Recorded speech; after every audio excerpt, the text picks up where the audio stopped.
Tomorrow Palace on Riati, Chitalan South when when Jim are a general, Genu, Chilan South Carolina, a Yango Pura, a good palace on Yanni, Coronai Toby. When I told you, I'm in Neo you Chilan, Pawajima Nea, a Yango, Pubian, Taulan.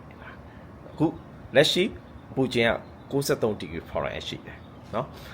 Di ma baလဲဆိုတော့လူတွေကတာမန်တဲ့ပို့ပြီးတော့အရင်ကလည်းပို့ပြီးတော့အလုပ်တွေပို့ပြီးတော့လုပ်ကြရတယ်ပင်ပန်းပို့ပြီးတော့ပင်ပန်းနွမ်းနေကြတယ်ဘယ်တိုင်းမျိုးမှာပဲနေနေဆိုတော့တချို့တွေဆိုရင်အလုပ်ကိုနှစ်လုပ်လုပ်ကြရတယ်တချို့တွေဆိုရင်တစ်နေ့ကိုအလုပ်12နာရီထိတောင်လုပ်ကြရတယ်ဒါမှမဟုတ်ဘာလဲဆိုသူတို့က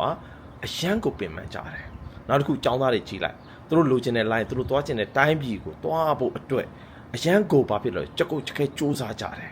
ဒါမှမဟုတ်သူတို့အရန်ပင်ပန်းကြတယ်နောက်တစ်ခုကပါလဲဆိုတော့ကလေးရှိတဲ့မိဘတွေနော်ကလေးရှိတဲ့မိဘတွေကလေးလည်းထိန်းရတယ်အိမ်မကိစ္စလည်းလုပ်ရတယ်နောက်တစ်ခုကပါလဲဆိုတော့အလုပ်လည်းလုပ်ရတယ်ဝင်ငွေအတွက်အားမလို့သူတို့အရန်ပင်ပန်းကြတယ်အဲ့လိုအခြေအနေနဲ့ကြုံလာပြီဆိုရင်သူတို့ဓမ္မပြောတဲ့စကားလုံးလေးရှိတယ်အဲ့ဒါလေးကပါလဲဆိုတော့ I'm short ဆိုတော့အရန်ပင်ပန်းနေပြီဆိုတဲ့ဥစ္စာကိုပြောတာဆိုတော့ဥမာအနေနဲ့ရှင်းပါတယ်နော် I'm short after working 12 hours နော်7နာရီလောက်ငါအလုပ်လုပ်ပြီးတဲ့နောက်ပိုင်းမှာပါလဲဆိုတော့ငါ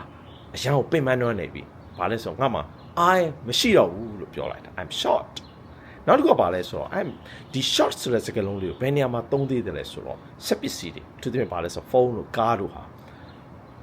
နော်သုံးလို့မရတော့ဘူးဆိုတဲ့အခါမှာလဲကျွန်တော်သုံးကြတယ် My phone is short ဘာလဲဆိုတော့ဒီဖုန်းကဘလို့မှအလုပ်မလုပ်တော့ဘူးထမ်းတော့လုပ်လဲဘာမှနော်ဟိုမလာတော့ဘူး My car is short I need new one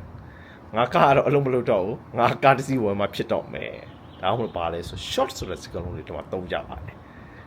ဒီလိုဆိုရင်အိုင်နေကုန်ခိုင်းတဲ့အခါမှာမိမိကိုယ်တိုင်အိုင်ကုန်ခိုင်းပြီဆို I'm short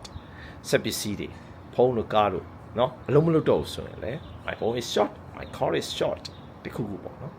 အဲ့လိုသုံးကြပါတယ်အခုလက်ရှိပြောတဲ့စကားလုံးလေးကိုကျွန်တော်မျှဝေခြင်းဖြစ်ပါတယ်နောက်ပြီးတော့တွေ့မယ်နော် bye bye Please subscribe my YouTube channel. Thank you.